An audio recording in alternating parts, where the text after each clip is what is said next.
the Palestinian people. So over the past 15 months, we have invested in recreating, reestablishing that relationship, a relationship between the U.S. government and the PA, but importantly, that relationship between the U.S. government and the Palestinian people, a relationship that has allowed us to provide significant funds of humanitarian assistance directly to the Palestinian people in a way that will tangibly improve their lives. Now, also the PLO office in Washington, any prospects for reopening? I don't have an update for you there. This is a complex issue, as you know. It's one we continue to discuss with our Palestinian counterparts, but also with Congress as well. Okay, I have a couple more on the Palestinian issue. The other day, Secretary Blinken said that he would support an independent investigation of the killing of Shireen Abu Akleh. Could you explain to us what is that?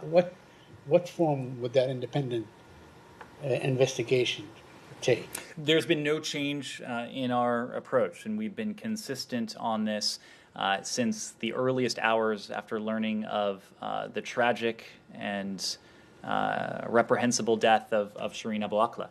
We continue to call for a thorough, credible investigation that culminates in accountability. Okay, but he said the word independent.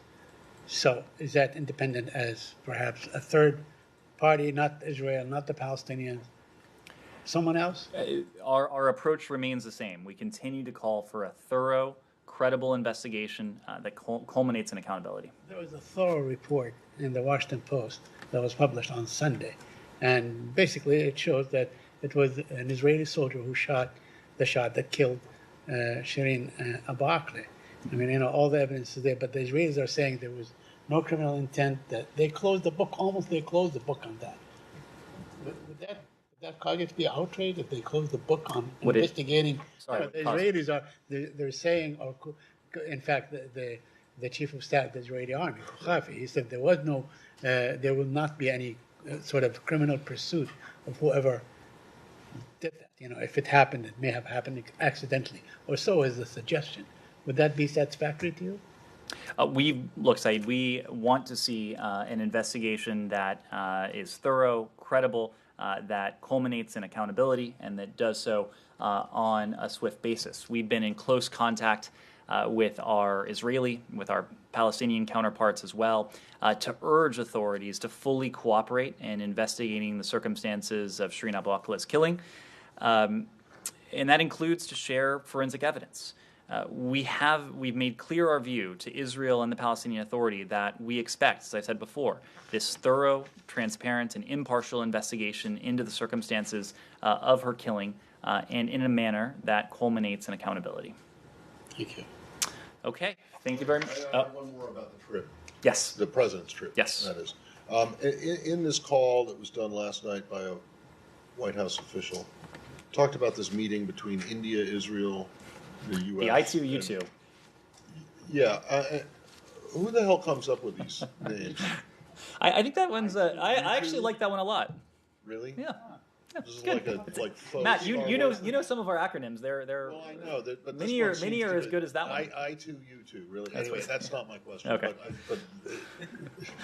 But what is the intent? What's the reason behind this? Well, not the acronym, but the actual formation of it. So part of our approach is from the start not only to revitalize and to re-energize our system of alliances and partnerships around the world, and I think we've done that to a good degree, but also to stitch together partnerships and alliances that didn't exist previously, or that previously weren't utilized to their full extent. The Quad is a good example of an alliance that previously may not have lived up to its full potential. And of course, we've invested heavily in the Quad with virtual meetings at the leader level, in-person meetings at the leader level, and with Secretary Blinken convening his Quad ministerial counterparts on a number of occasions as well. AUKUS, another good example. Taking a key ally in the Indo-Pacific, ridiculous acronym, taking a key ally in Europe, stitching those together in a way that will work to our benefit, but will also help our allies help each other in a number of in a number of realms, not only in the...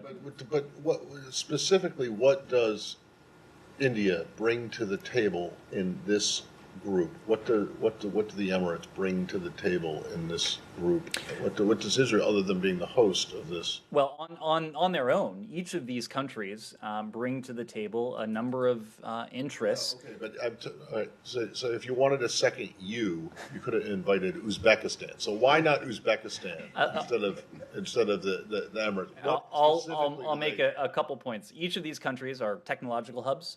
Biotechnology, of course, is prominent in each of these countries as well. Deepening trade and economic ties between these countries is in our interest when it comes to the relationship between Israel and the UAE. That's something we have sought to deepen. These two countries have, of course, deepened their relationship in recent years, including in the economic realm. India, of course, is a massive market. It is a massive consumer market. It's a massive producer of high-tech and highly sought-after goods as well. So there are a number of areas where these countries can work together, whether it's technology, whether it's trade, whether it is climate, whether it's COVID, and potentially even security as well. So, okay.